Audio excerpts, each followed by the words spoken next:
have come into his possession as a broker or salesman. I was teaching a brokers one night, and this guy from a different town, different area, says to me, I have to tell you what happened. When we get busy, we tend to forget things, especially if people are working 3 or 4 transactions at one time. He had taken a check from the buyer and had put it in his folder and completely forgot that the check was there. Now, a lot of times the bank will ask for evidence that the checks have been deposited.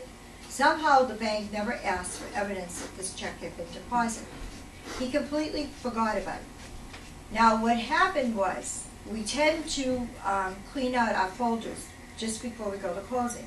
Like a lot of times I'll do it the day before the closing or that morning, and you just throw out all the excess paper and just keep the important stuff and go to closing. He found a check that he had never deposited from the buyer that morning. So he figured, I'll go to the closing, and then what? I'll go what? I'll go to the bank. Do I need to draw the rest of the scenario? No. What happened? No, I What? They rescinded the... The buyer realized what? That he hadn't cashed the check. They Guess didn't really what? have an offer. So when he cashed the check, this was with the purchase and sales. When he cashed the check, guess what happened? Bounce. Check bounced. He was out his commission. Okay?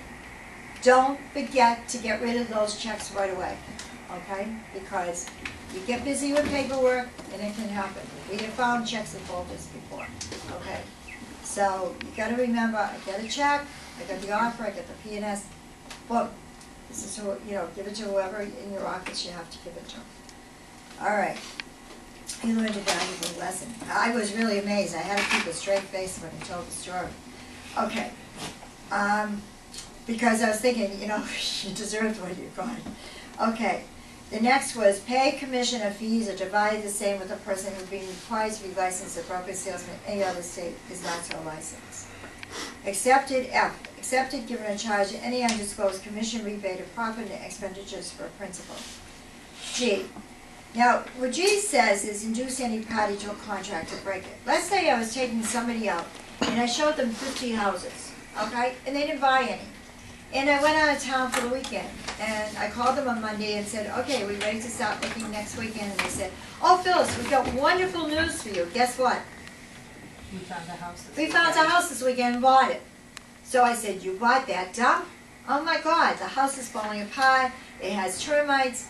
Nobody wanted to buy it. It had, let's see, what can happen to a foreclosed, house? It had mold in it and all kinds of, what else? It could be condemned. It could be condemned. And you're buying this house. What am I trying to do? I want them not to buy the house because what? You want the commission. I want the commission. I want to sell them a house. Does that sound reasonable? Okay. All right. People have done that. Okay. Next thing. What letter am I on? Let's see. G. Okay, G. Where is G? Induce, no, that's the one, induce the party. Okay. The next one, H. Commingle the money of other property of his principal with his own. In other words, mix the money together. Okay. You can't do that. You have to keep money in a separate escrow account. Fail to give both buyer and seller a copy of the purchase and sales agreement. I know a gal who was in the business a very long time. For some reason, maybe she was busy, maybe she had someplace to go, she forgot to give a copy of the purchase and sales. And she had her license was suspended for a while. Okay?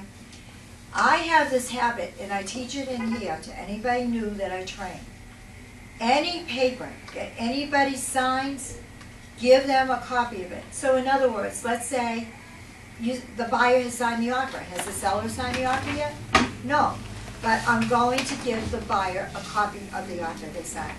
Does that make sense? If you sign a piece of paper, do you people want a copy of it? Mm-hmm. Yes, that's a really good idea. Okay? All right, next. J. Thanks. J. Committed any, well, that doesn't really say anything, J, so let's go to K.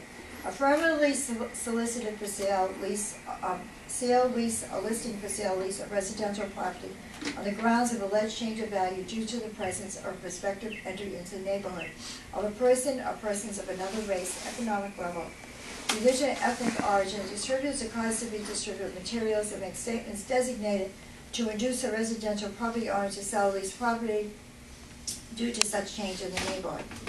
That begins with the letter B. Does anybody by chance know what the word is? It's called block busting. You're busting a block. Okay, that's called block busting. Okay, next one. Accepted from a prospective seller a net listing.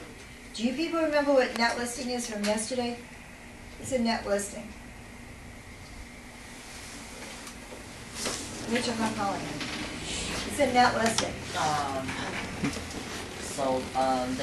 They tell you, so the seller says they want to sell it for, I guess, $250, and then you say, if I sell it for $300, get the difference. That's illegal in Massachusetts. Okay, good job. See, I didn't have to call on you. One person in the class remembered what you said. Okay, this way I know you covered the material. Just kidding. Okay. Let's see. Where am I? No, accepted.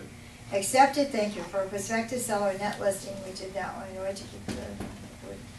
Then we have the board shall as commission any amount of money within the board shall after notice. Okay. Where's the part that I'm looking for? Hold it. Another K. Yeah, there's a net listing, and then I want to keep as a commission. The board shall, after notice, this is the one I'm looking for, by mass commission, there should be another letter, against discrimination, said commission made a finding, which findings become final. They're licensed broker or salesman, and they're talking about block busting. Why have they got net listing in the middle of that? Mitch, that net listing should be before that. Okay, that's where it is. Shall suspend forthwith the license of said broker or salesman for a period of 60 days, and said commission finds that such violation by said broker or salesman occurs within 2 years. They're going to give you 2 dates in the test, and what they're going to do in the 2 dates is you've got to figure out whether it's within 2 years, and whether the period's going to be 60 days or 90 days. But Mitch, what I have to tell you is that they have about net listing in the middle of this, so I want you to realize that. Well, now you